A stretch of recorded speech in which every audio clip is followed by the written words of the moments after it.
Well, good morning, everybody. We had a really nice night. I showed you the campsite that we camped at in the last episode. And this morning when we got up, it was taking a little while for the sun to actually hit that. So we drove around here and came up onto this spot where we get a lot more sunshine. This also turns out to be another fantastic campsite. We came across this one last night and we're going to stay here, but it was pretty windy, so that's why we went over to that other one, because it was a little bit more sheltered. But it's not windy today and it is absolutely beautiful this morning. And I'm going to take a couple of minutes and show you guys this area here. I'll put the coordinates to this campsite in the description below the video. But as you can see, you have a fantastic view. That green patch with all those cottonwoods down there is the San Rafael River, and this is the valley that it flows through on its way to, I think it's called the Upper and Lower Box Canyons, and the road to get to that we're looking at right down here is Mexican Mountain Road. But this place is absolutely beautiful. The scenery is really nice here. We were camped over right at the base of that big cliff right there last night, and that was another really good campsite. There are dispersed camping sites all over here, and that's mostly what I wanted to show you. This wash down here is the one that we had turned up to access that over there, and there were at least 4 different campsites off of that road. Another one comes up this wash, and as we walk over here, you can see where it comes up by that cottonwood. It comes in here, and you've got nice campsites all throughout in this wash. Most of these have fire pits, and the other nice thing is everything's really clean. It looks like a lot of people are, making sure that they don't leave garbage, and if they do find trash, people are probably taking it out because this place is really nice and clean considering how much use it gets. The San Rafael Swell is a pretty popular place for people to come down and hike and camp, ride ATVs, ride horses. There's a lot of different things you can do here.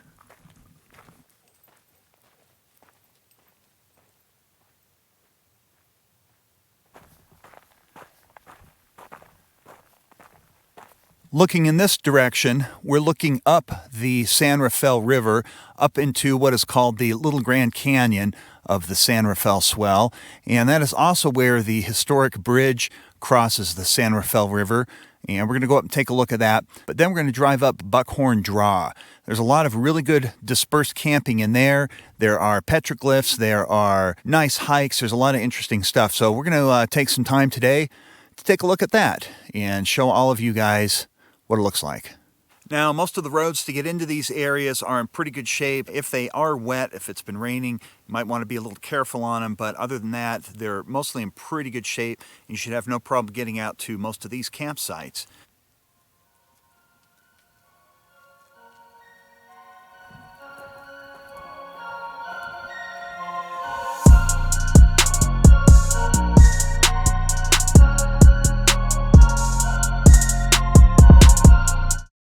So the first thing we're going to look at here is the original bridge that they built across the San Rafael River. It's a pretty interesting historical landmark. We're going to walk across it, take a look at the river. Real nice place and definitely something you should stop by and check out.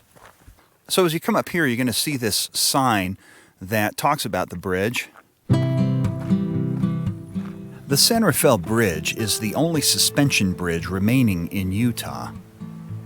The deck and sideboards are suspended from 2 large cables spanning the river, and as heavy loads crossed the deck, it would shift and roll, earning it the name Swinging Bridge.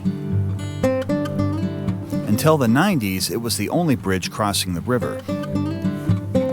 These days, a modern concrete bridge handles the traffic, but the historic structure is still used as a footbridge, and even on foot, running or jumping can make it swing.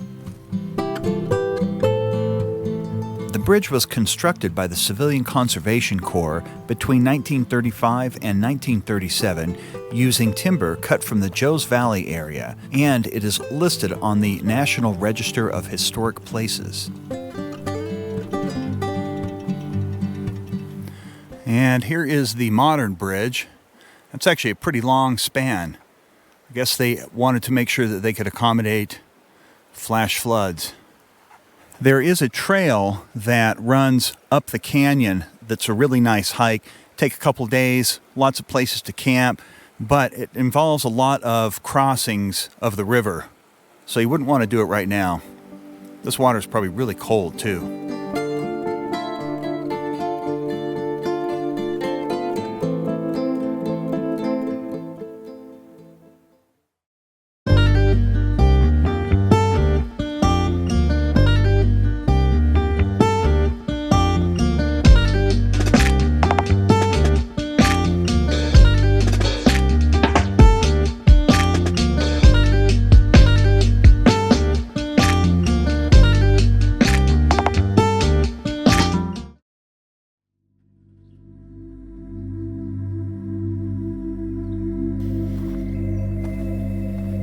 The Buckhorn Draw Petroglyph panel is one of the most spectacular examples of barrier canyon-style rock art. The site includes both pictographs and petroglyphs and is estimated to be between 1,500 to 4,000 years old. In addition, the site also includes a boulder on which members of the Civilian Conservation Corps crew who were working on installing the San Rafael Bridge carved their names. Vandalism has long been an issue. In some cases, the original art was painted over by the Fremont people who inhabited the swell until around 1,000 years ago, but the corridor was part of the old Spanish Trail and has been used for moving sheep and cattle to and from grazing lands in the swell. In more recent times, Buckhorn Draw has become a popular recreation destination. Local authorities partially restored the surviving images in 1996, and this site too is listed on the National Register of Historic Places.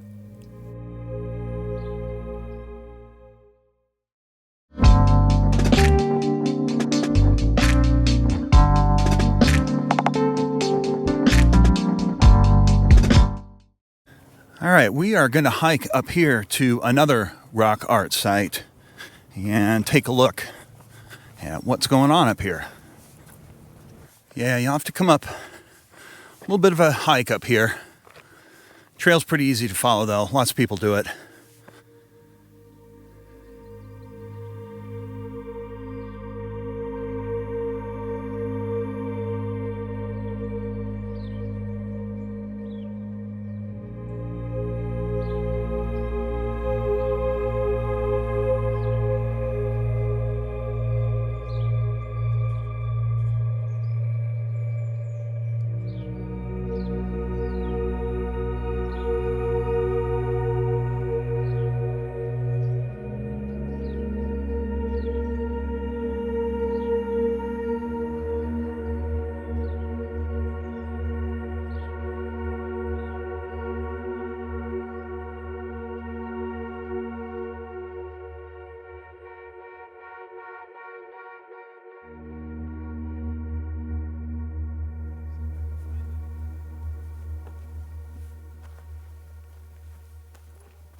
Millions of years ago, something walked across this soft sand. It's really cool. We are at the Furniture Wash trailhead, and we're going to hike up Furniture Wash a little ways. Furniture Wash is one of the first trailheads you're going to get to when you turn off and start to enter Buckhorn Draw. I've never actually been up here before, so this will be a new one for me. And a new one for all of you guys, too.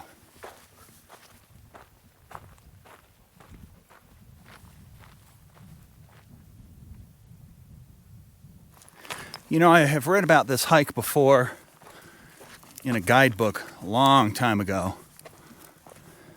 And I think you get into some nice sections of narrows, but I can't remember.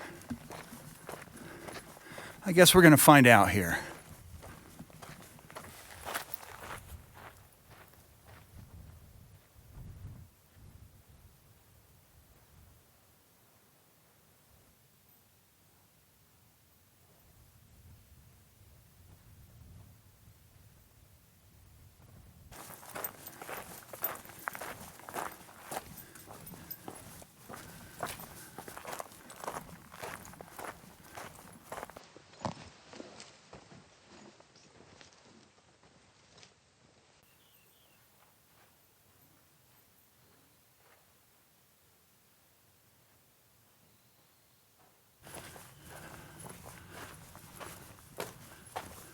Well, this is definitely starting to get more narrow.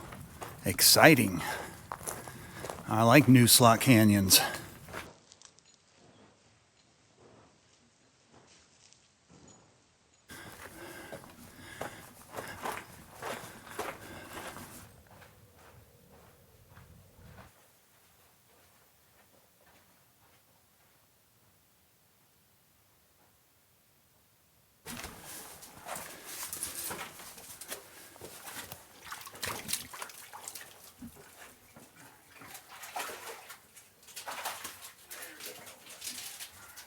Yeah, sometimes you have obstacles like that.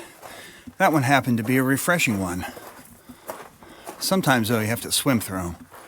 I just ran into a hiker back there, and she said that it peters out up here pretty soon, so we're going to walk a little bit farther, but Raven's been having a little bit of a tough time getting around some of these obstacles.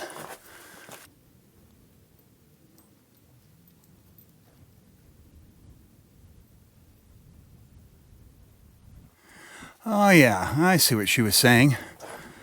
Big rock here, and I see the power lines. So we are going to kick back in the shade for a while, drink some water, and relax. Well, we've been kicking back for a few. Decided to come over here and check out this rock. This is the end here. I'm going to see if I can get out real quick, though. All right, so here is pretty much where it ends. You can see the power lines and Cedar Mountain, a lot of junipers.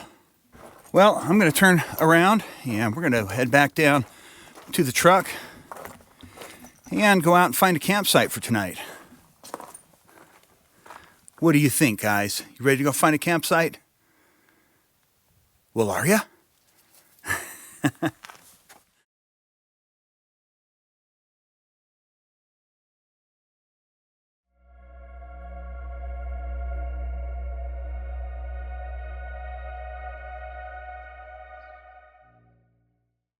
Well, good morning, everybody. We are still in San Rafael Swell. We had a great campsite right here last night, and we had a fantastic view last night of the Wasatch Plateau. This is a great spot up here. I will put the coordinates to this campsite if anybody wants to come out here and check it out. And one of the reasons I'm out here today is we are going to go down and take a look at this place called the MK Tunnels. In the late 1940s, the Department of Defense quietly conducted classified tests in the sandstone here. When the United States Department of Defense was looking for naturally occurring defenses from air-delivered explosives, its search brought it to the western flank of the San Rafael Swell. Several horizontal shafts were created, after which varying amounts of explosives were detonated above them at ground level. Officially, it was known as the Buckhorn Wash Underground Explosive Test Site No. 8, and the site of the MK Tunnels was used by the Department of the Army as an explosive test area between 1948 and 1952. These tests were part of the Army's Underground Explosion Test Program, whose purpose was to test the effects of explosive detonations on underground structures buried in soil and/or rock. After all, this was during the height of the Cold War, and the Department of Defense needed to know how best to protect underground installations. So you can see, this is kind of from a ways out, but that's a pretty big explosion there. And there's another picture of it. If you get on Google Earth and you look down, you'll be able to see down into this area where they have these big craters. And we're going to walk over here a little ways and take a look.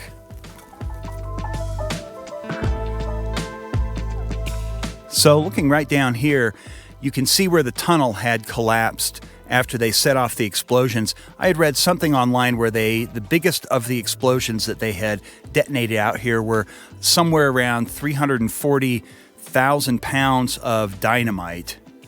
And you can see they had put some concrete over the top of the shaft at some point, and it's all collapsed in. There is another section over there, and you've got some more over in that direction.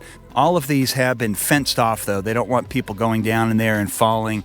And there's a few tunnels over in this canyon. We'll go take a look at that also were part of the experiment.